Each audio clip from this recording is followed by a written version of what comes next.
anything, or is this fine? I don't know. This is my default for like work calls, so I just It looks good. Maybe Nicole, pull your camera down a little bit if you can do that. Yeah. Is that better? We're live, by the way. Woo! Welcome, everyone. Happy Thursday. My name's Happy Ruby. Thursday. I'm the director of the Feed Real Institute, and we have two lovely guests with us from Smallbatch. Super excited for this live because anytime a company has new products, I'm always like, I have 1,000 questions. Can somebody please answer? So I think I have the right crew for everything that we plan on talking about today. I'd like to do a brief introduction as we're waiting for our guests to arrive. We have Nicole Erickson, who is the retail marketing manager for Smallbatch, and Caitlin Triana, senior customer service specialist, longtime team members at Smallbatch, a company dedicated to real, fresh, and now lightly cooked pet food. Exciting. Yeah. So you guys have nearly 8 years of experience at Smallbatch. Well, Nicole does. I remember from meeting you. Gosh, maybe I think it has been at least 4 years since I saw you. So with nearly 8 years of experience at Smallbatch, Nicole brings a deep understanding of independent pet retail, nutrition, and marketing experience, while Caitlin, who holds a BS in animal science, combines her passion for species-appropriate diets with over 9 years of industry experience. Together, they help support pet parents and retailers in navigating the confusing pet food landscape with integrity and heart. Welcome, both Nicole and Caitlin. Thank you so much for being with us today. Thank you. Thanks for having us. Absolutely. It's the day before a holiday, so I think people are just like, I know I'm already checked out.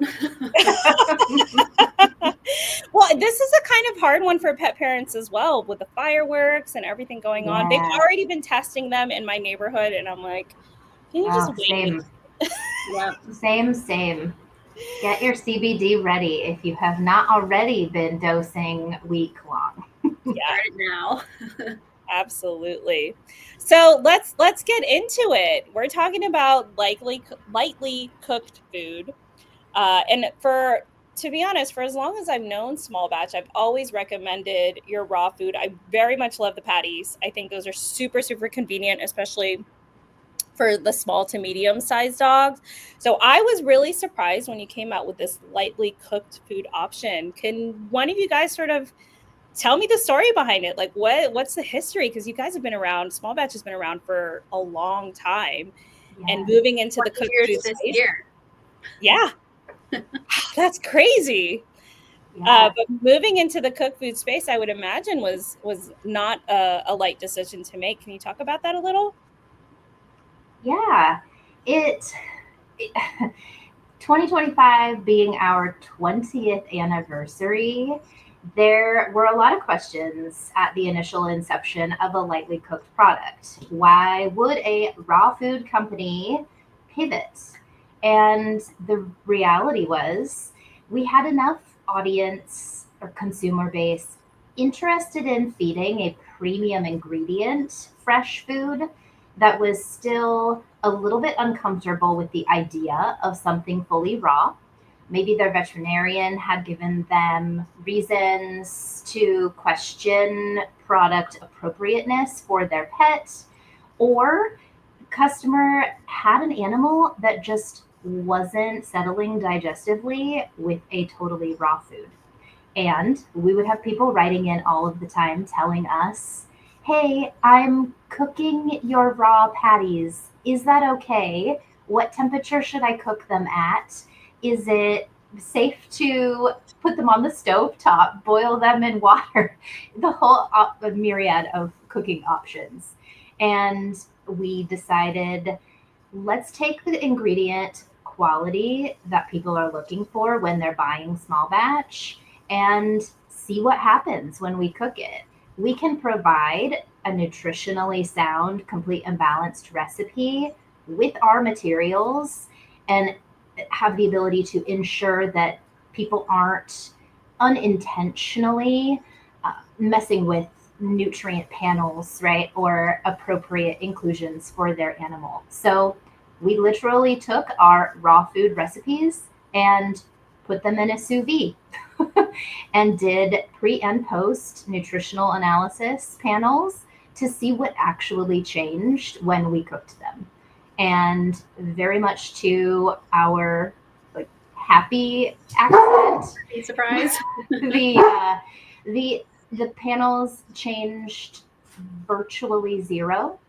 And so we were able to just do a few little tweaks to our existing raw recipes and create something that served sort of a new audience.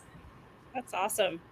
I'm glad to hear that you're catering to people that want to cook at home. I'm a longtime fresh food feeder, advocate for real food. I feed raw diet myself. And in my mind, when we initially started out trying to spread our message and raise awareness, thought that recommending a raw food was super convenient. It's just like, it's no different than pouring your kibble in a bag from a bag than, pouring out or taking out a patty or a frozen grind or anything. It just made sense to me. It's not an additional time commitment. But for a lot of people, wrapping their head around feeding raw and not cooking it is really difficult. And I'm like, it's going to take you more time to do that. Do you think that's why people were trying to cook their food, or was there something they were afraid of? Is it, the bacteria, or why were they reaching out to you to do that in the first place? I think the majority was concerns around bacteria. Yeah. They were sold on the idea of feeding something less processed and from really nutrient rich ingredients, but there was that little seed of doubt that had been planted as far as, potential exposure to bacteria at levels that could be harmful. So they were taking it upon themselves to find some middle ground between that home cooked path where they were dedicated to finding a recipe, sourcing all of their ingredients, making, the time in the kitchen to actually assemble a diet, and finding something that was commercially available. So I applaud their effort. Everybody has to find what works. Yeah. Yep. Even nowadays, customer service, I talk to customers all day, every day, pretty much. And we still have folks that their pets prefer something that's warm or has been cooked. Maybe that's the different aromas or something. So that's where they were like, well, can I just cook the raw? And we're like, well, again, here, let's just cook it. And then those aromas are already there and you don't have to do the extra work. So it seems to have worked pretty well for those folks too. Yeah, no, that makes sense. They're looking for the fresh kill. These pets are like, let's heat it up. Yeah. No, that makes a lot of sense, especially with the aroma of something that has been slightly warmed. Mm-hmm. And so talking about bacteria, I think, a lot of people are afraid because there are poor manufacturing processes in some industries. I've always talked about Smallbatch being one of the companies with really high standards in terms of how your food is made. And what I encourage people to do is not just look at how the food is made, but what's in it, the ingredients, the sourcing. Mm-hmm.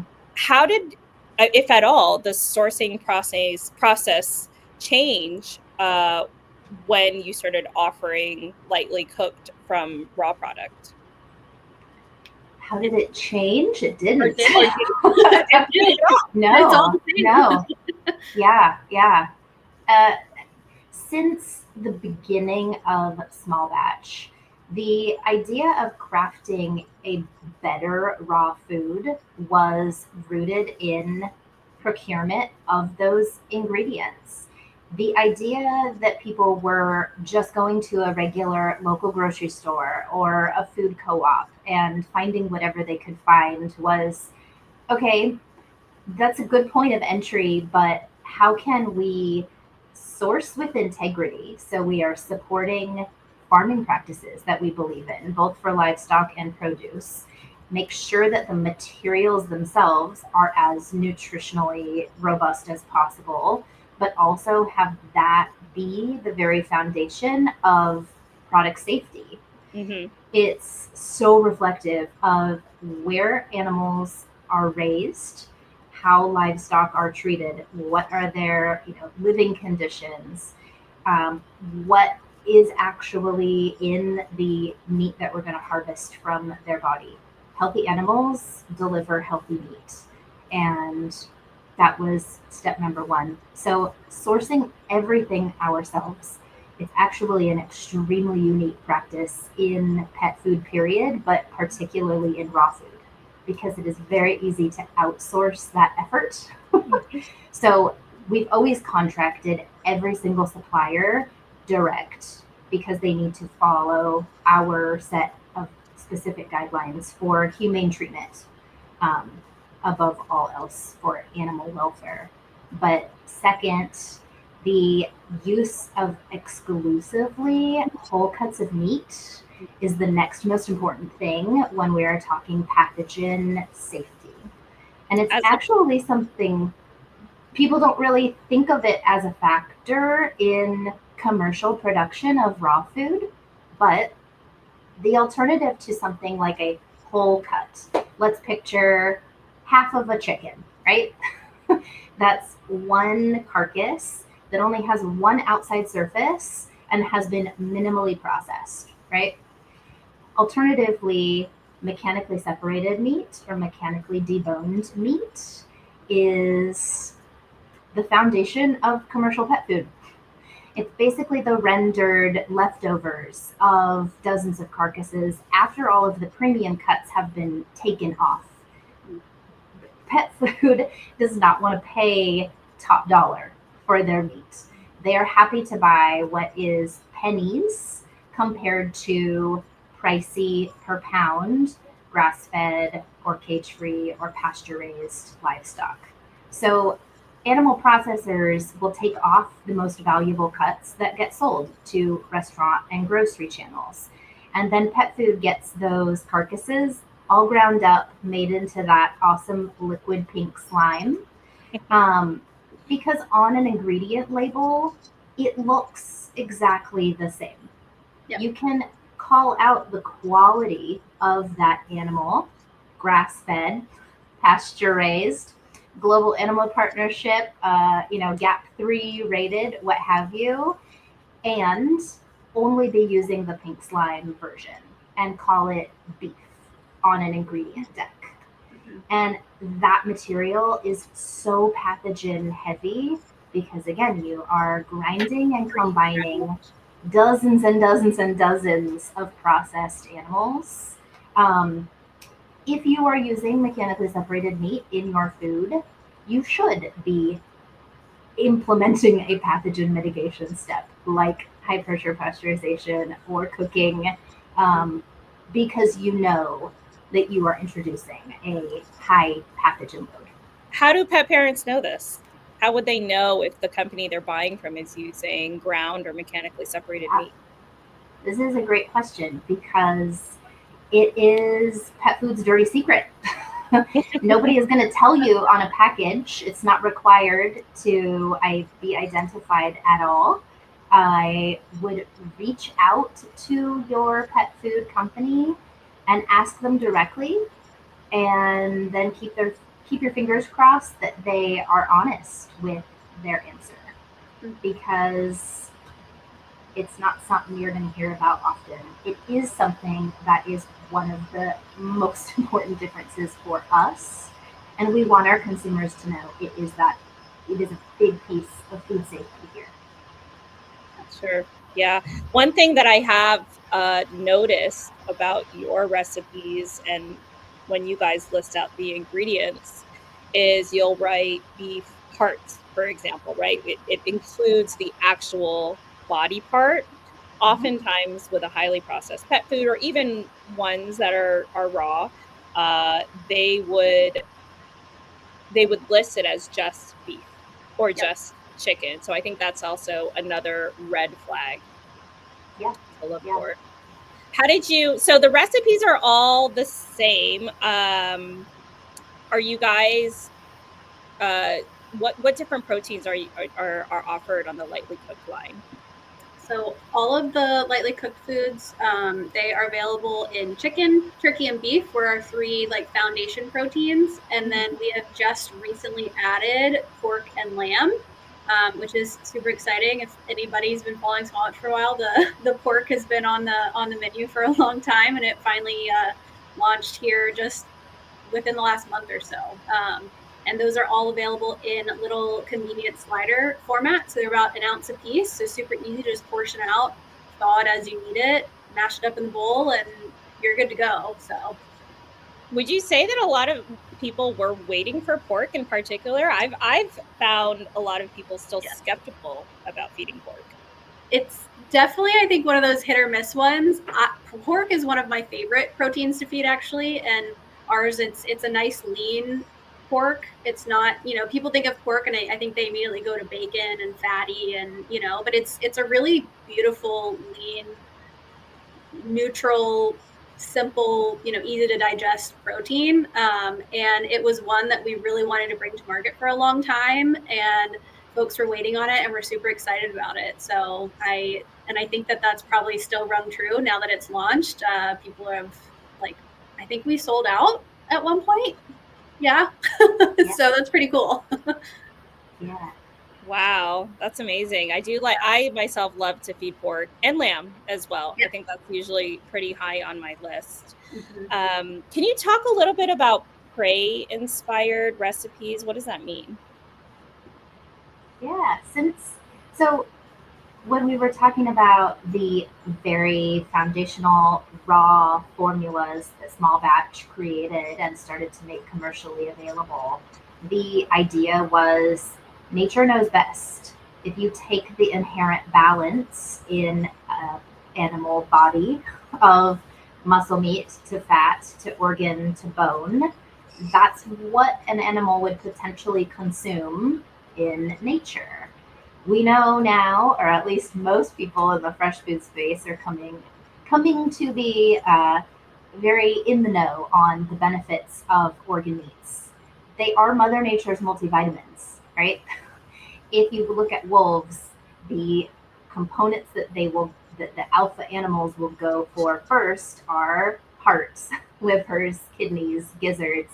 Heart is literally the life force of the body, if you think of it, as a vitality base.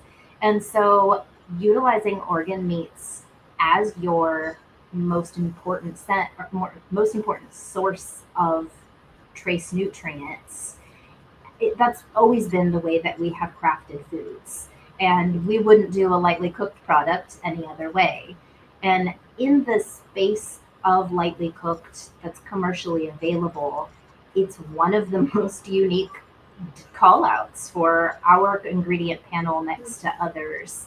Most brands that you'll find in the freezer are going to use a muscle meat or a processed meat material, and then one organ meat, usually liver, and then they're going to add a bunch of different produce ingredients for some fiber and a few nutrients, and then plug in a big synthetic vitamin pack to make sure that their recipe is AFCO complete and balanced, and call it a day. When we craft, we are actually deriving every nutrient for complete and balanced from a whole food source, which makes including those organ meats crucial. You'll find multiple organ meats in every recipe that we make in the lightly cooked line, both for dogs and our new cooked recipes for cats, which is really awesome. Lots and lots of heart meat. We love heart meat. No, super important, that taurine. Every time people bring up why we, are you sure we should be feeding heart? That just seems wrong. And I'm like, it's not wrong. It's like, right. It's everything you need. Yep. No, I love that. Well, so you mentioned, you took your raw recipe, you lightly cooked it essentially and sous vide. That's what you mentioned. Mhm. And tested the nutrient panel before and after. We see a lot of lightly cooked recipes have to add in certain vitamins and minerals just to meet those nutritional requirements. Is there a big difference between the vitamins and minerals that are naturally available in your raw line versus the lightly cooked? No, there's not.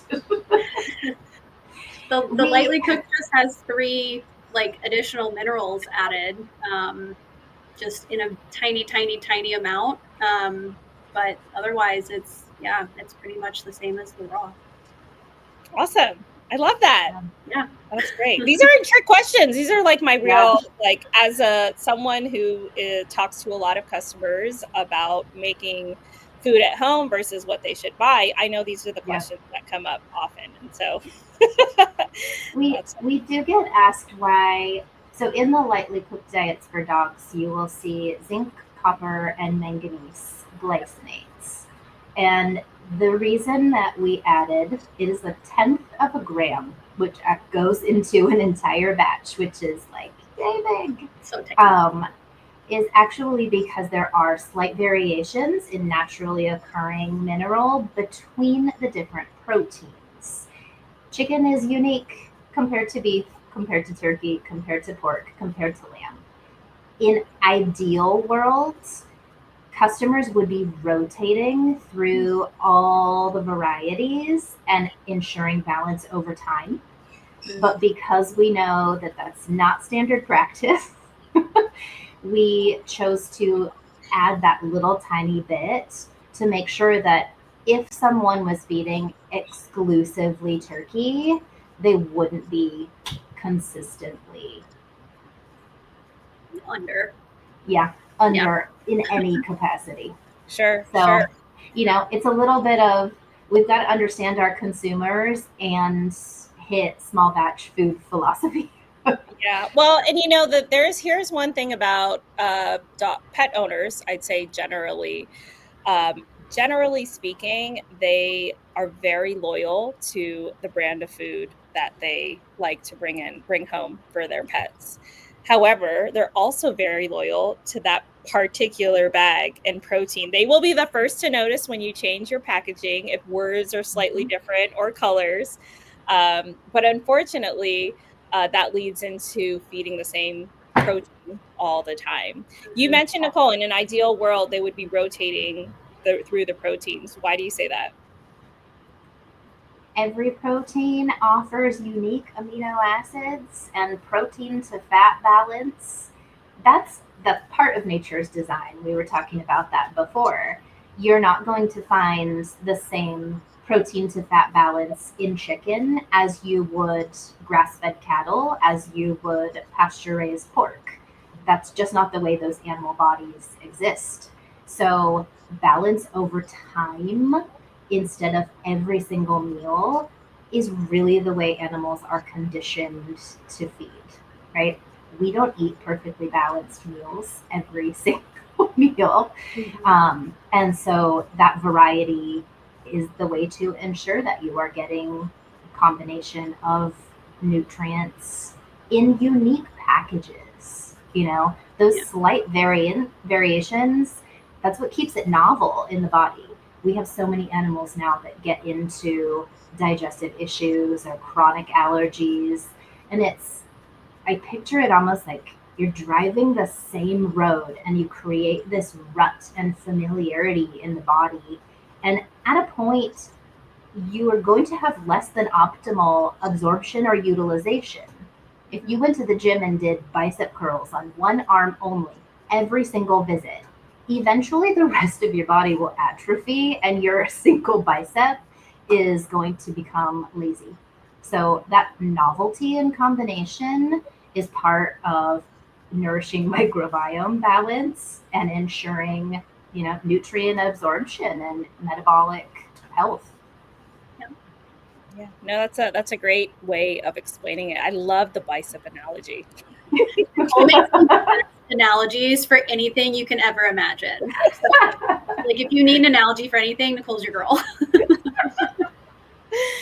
I want to open up the floor to our audience. We typically have seen many fresh feeders start with the raw option. I'm just curious for everyone that's tuned in right now, if you've tried lightly cooked food, how did your dogs react? Are you, Caitlin, I guess you do a lot of the customer facing conversations. What's the response? How are people receiving this new line who perhaps were feeding the raw small batch recipes for a long time? Are they switching over to lightly cooked food? We do have some customers that have reached out and said, hey, I have loved feeding your raw food for so long. My pet is now older or has a specific medical need or just maybe decided they don't like the raw anymore, and they ask about the lightly cooked, and we let them know like it's a great option. It's easily digestible. It's great for sensitive tummies. It's great, like we said, for pets who maybe have never had fresh food before as well. But in this case, switching from a raw to a lightly cooked, it's generally a pretty easy transition as well. And those pets tend to really like it. Like I said earlier, like the aromas and having something that's been previously warmed, of course, it's then frozen and that kind of thing. But once you thaw it out, you add a little warm water to it. It's basically like a home cooked meal that you didn't really have to do all the work for, and the pets tend to really like it. Yeah. Can people just feed it right out of the bag? You could, if your pets like to eat frozen foods. I think the little dogs, which I think a lot are lightly cooked, we have a lot of lightly cooked customers that have small dogs. I think they tend to like it at least thawed, just because their bodies are so small and, they might have a harder time with the really cold food. But yeah, you can feed it right out of the bag. You don't even have to mush it up in the bowl. You can just, here you go, and let them tackle the sliders on their own. So. Fun. Yeah. That made me think of something what you said. Oh, senior dogs. So are you seeing a lot of customers with older dogs that are less tolerant of the raw recipe? Yes. Yep. Either less tolerant of the raw, or maybe they were previously feeding a kibble or some other type of food that the dog doesn't like anymore or isn't tolerating. Or a lot of times, like I said, folks come to us because their pets have a medical concern and they're looking for a fresher food. Many folks often come to our brand either for the raw or the cooked food because of a medical event, and they're like, hey, as a human, I know my doctor tells me to eat fresh, healthy foods, so maybe I should do the same thing for my pet while they're in this time of need. And it tends to work out really well. I had a customer recently send us a testimonial. Her pet, I think she was a little Cocker Spaniel, and she was older, and she just didn't want to eat anything. And so her health was declining because she wasn't wanting to eat. And she found the lightly cooked at her local store, and her dog immediately took to it. And she wrote to us and was like, oh my gosh, I think you saved my dog's life, or at least, extended it a good amount, because now she wants to eat and she's excited and she's happy at dinner time. Yeah, that's amazing. Yeah. We don't talk about cats that often. Can kittens also try this new lightly cooked line? Yeah. Yep. The new perfectly cooked for cat. It's the same concept of the lightly cooked for dogs. It just has its own fun, unique cat-centric name. Look, new packaging. It's been years. We just created a cat line. Yeah. And that is like hitting stores like now. But it is complete and balanced for all life stages: kittens, adults, seniors. So it is brand new, and my cat personally really enjoys it. So we're hoping that it will go over really well with all of our cat customers. Maybe those that are looking for something, a little different from a canned food, or they're wanting to switch their cat over from a dry food diet to something more fresh. It can be a good alternative for that. Yeah. Oh, that's awesome. Yeah. It is really a cool new space for cat customers in particular, because their fresh food is even more essential for cats in the moisture content, that taurine inclusion. Yeah. But to this point, you either have to get your cat onto raw, which if you don't start young can be a real task and something that you've got to be committed to, or you have canned food. And so this was a totally in between space. We're going to take the ingredients in our raw recipes and sous vide them, just like we have for the dog formulas. So the cool thing about the new Perfectly Cooked for Cats is it's 98% meat, organ, and bone. So essentially, an almost entirely meat slider. Not only is this awesome for cats, but you could use it as a really nutritious dog meal topper if you were looking for a fresh food mix-in or something super tasty with minimal fiber. Yeah, no, that is a great option. Are you running into any customers that have misconceptions about cooked food? I don't know about misconceptions. Maybe I definitely get questions about the bone content in the cooked food because I know that there's quite the myth. Well, I'll say myth. Not feeding cooked bones, but when you think about a cooked bone, if you're say like a chicken wing or something that maybe your pet has found out on the street, that's been cooked at like really, really high temperature, probably in like an oven, really dry. That's when those bones get really brittle and can break and snap. And that's kind of where I think that myth probably comes from, or that belief comes from. With the sous vide, everything is cooked in its own juices and moisture, and the bone is really finely ground, like about an eighth of an inch or so really, really small. And then once it's gone through, it's been ground and cooked in the juices and the moisture, and it retains all the moisture in the bones. They're not gonna break or snap, or they're so tiny anyways. So that's probably one of the biggest questions we get with the lightly cooked, where people are a little like iffy about it. Yeah. No, that's a great explanation. I think we see a lot of street dog. There's this video or X-ray that has gone viral where it's like this dog ate chicken bones for I don't know how long, and everyone that hasn't fed fresh food before is like, "This is what's going to happen to my dog," and you're like, "Whoa, not the same Hold thing." on. Right. Yeah, but that is a fair question because we are, we have to meet those calcium requirements somehow. And the only way, as Nicole has been saying, nature knows best. And so if we're going to stick to real food, that has to be included. But I think the sous vide option is a wonderful way to retain that moisture and keep everything enclosed. Yeah. Very it's smart. Super gentle on the ingredients themselves. And when we were looking at time and temperature to actually create the dog lightly cooked formulas, I don't think most people recognize the FDA has a time and temperature continuum where they determine bacteria mitigation or food safety. And so you can cook something for a shorter period of time at a higher temperature and meet that threshold, or for a longer period of time at a lower temperature.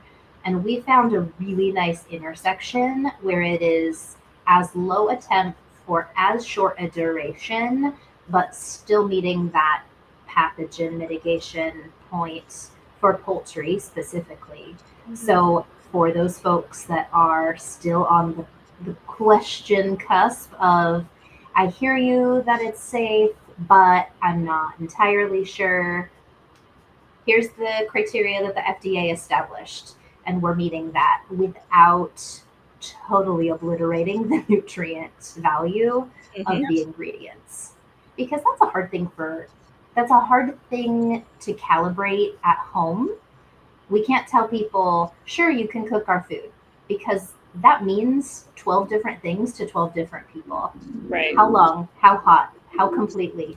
Yeah. So, sear it on the outside, or make sure it's cooked all the way through. Mm-hmm. Yeah. Yeah, I can see those questions coming up. Are you guys manufacturing the products in the same place, or does it take place in different locations? Yep, it's the very same as where our raw food's made in California. Awesome. Yeah. How do you balance the convenience with quality in the food? I think you talked a little bit about, them being in patties, and it's just easy to sort of separate and feed. Does anybody worry about how the food is portioned and how that might affect the convenience of feeding it? I think as far as cooked options that are commercially available, having the small batch slightly cooked portioned in little 1 ounce sliders is the easiest way to actually determine your feeding weight per day according to the size and activity level of your dog, but also keep all of the food as fresh as possible because you only need to thaw what you're going to utilize for a day or 2 days ahead. So I have a small portion ready in my refrigerator and keep the rest in the freezer.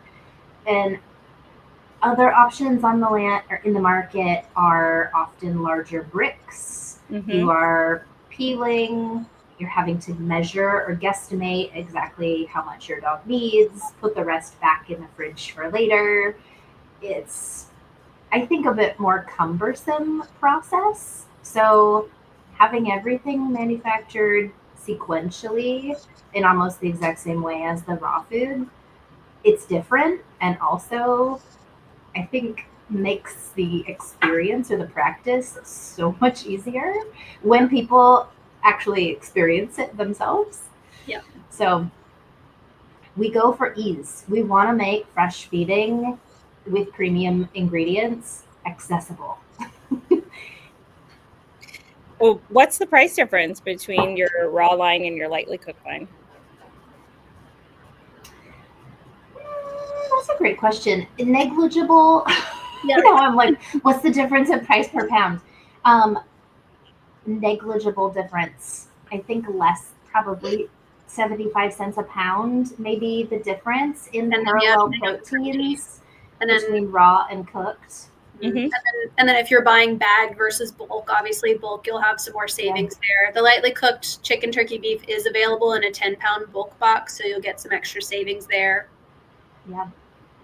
I love all of the small batch diets are eligible for loyalty program. We offer a buy 12 units, get one free. Whether you feed bags or boxes, buy 12 of them, you get a whole one free. So by the time you get the value proposition combined with loyalty, combined with convenience, I have said for years, there is 0% chance I could go and buy all of the ingredients at the caliber that small batch sources them and take the time to do it myself and come out ahead. The value's there and the time, especially. Yes. Yeah. Absolutely. I DIY'd for a long time, but in these last couple of years since having a baby, I'm like, convenience, give it to me. Yeah. So people, I really love that loyalty reward option of being able to buy 12 and get that next one free. You guys offer all of your products in independent retail stores. Any promotions going on this month that you'd like to share? Yeah. So, like you said, small batch is available in independent brick and mortars. All of our frozen foods get shipped directly to those mom and pops. We were built on supporting our local community. And in those stores are the people that are so deeply passionate about learning the fresh food space, what's happening in the pet industry, getting brand information, and hearing your story to guide you to the best pick that they can on the shelves. But the cool thing for our brand new flavors in the lightly cooked line for the month of July, in store, the 2-pound bags of the new lamb and pork proteins are $4 off. So it's a great little way to try out a new flavor in your rotation and see how your pet likes it. Incentivize them to rotate those proteins. Yes. Variety is the spice of life. It really is. It really We is. love to say feed the rainbow because we've got the whole rainbow of protein colors. Yes, Caitlin's shirt, Exhibit A. Got my rainbow shirt today. Yeah. Awesome. I love that. That is an awesome deal. We're definitely going to share that with our followers so they can hop onto that for the month of July. Yeah. Any last words of like, what do you wish more pet parents understood about feeding real, fresh food or lightly cooked food? Oh man. Just do Pay it. pay the farmer or pay the pharmacist, it makes such a difference in not only the health of your animal today, but the way that they age. And it's I have loved that the story of Smallbatch has been so rooted in what we buy makes a difference in the food landscape, because food is created by consumer demand. If we are purchasing Doritos, they will continue to make more Doritos. If consumers start to demand humanely raised, grass fed meats, cage free poultry, uh, organic produce, those respective industries need to shift. And there was a pet food industry magazine article maybe about 5 years ago. They were talking about material sourcing, and they attributed as much as 25% of domestic factory farming to the pet food industry. Like they were the direct consumer line. And I was appalled at that statistic. Yeah. Like, as a single food sector in our country, that we would love our companion animals and at the same time have zero regard for the livestock that is being raised for food. The idea that small batch makes a difference up the food chain and down the food chain is so close to my heart. We have always made food with integrity 100% of the time. That's another thing that's so hard to underscore. More and more brands are calling out marketing terms. Everybody wants to say, oh, sure, we buy humanely raised sometimes. We use grass fed meats sometimes. We use organic produce when it's available. Like there's these little gray areas. And to do what we do in the way that we have, like it's the slow way and it's the right way. And the through line for 20 years, it's a long it's been a long journey to be so committed to that caliber of procurement and practice. Yeah. And as a team member for the last 8 years, I mean, I think that speaks volume to the type of company that Smallbatch is and why you've stuck with them for so long. I love that phrase, pay the farmer or the pharmacist. I do want to open up the floor for questions. We've got a few minutes left. Valeria has sent one in. She says, Steve Brown is talking about there should be a different balance for an older dog compared to a puppy. What do you think about that? I mean, I think it can be a bit more nuanced, maybe. As a commercialized food, there's certain guidelines that we have to follow. AFCO being those guidelines. AFCO, they don't regulate anything, but they make these recommendations, and then certain regulatory bodies then adopt those. And, we're required to meet complete and balanced. And there's certain nutrient profiles available through AFCO. There's, an adult maintenance, and then there's a growth and reproduction.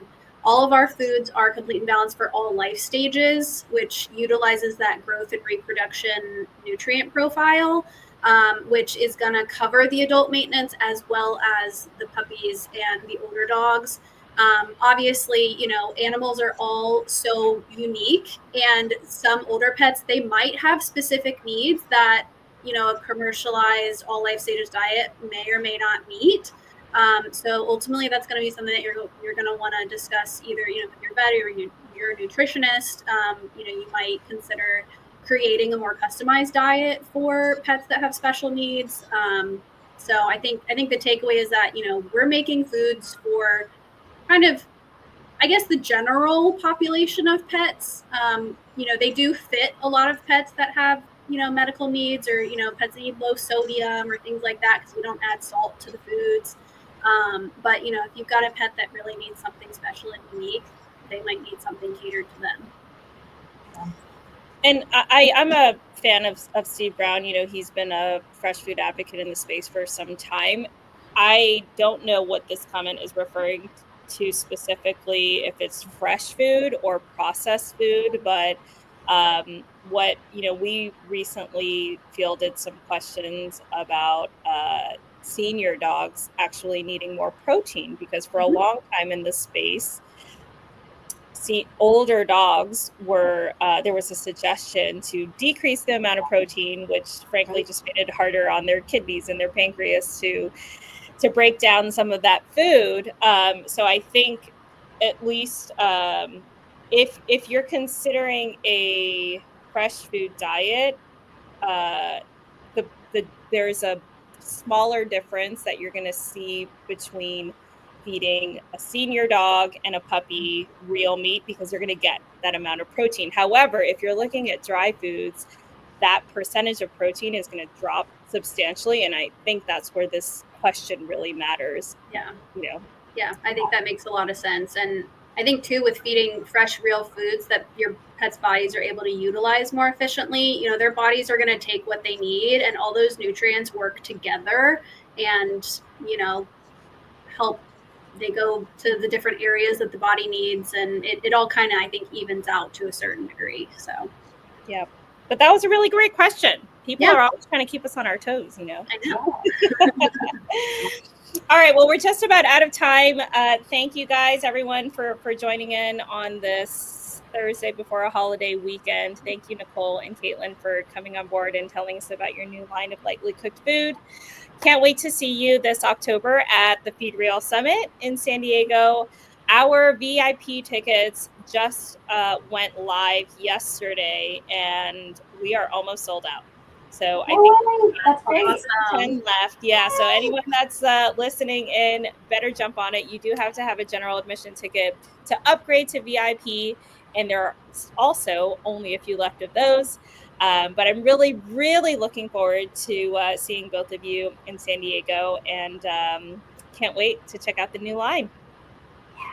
Awesome. We really hope customers love it. Thanks for the opportunity to chat. And we're looking forward to October too. Thank you. With everybody in person. Yeah. Thank you guys. Have a good and safe 4th of July weekend. You too. Thanks.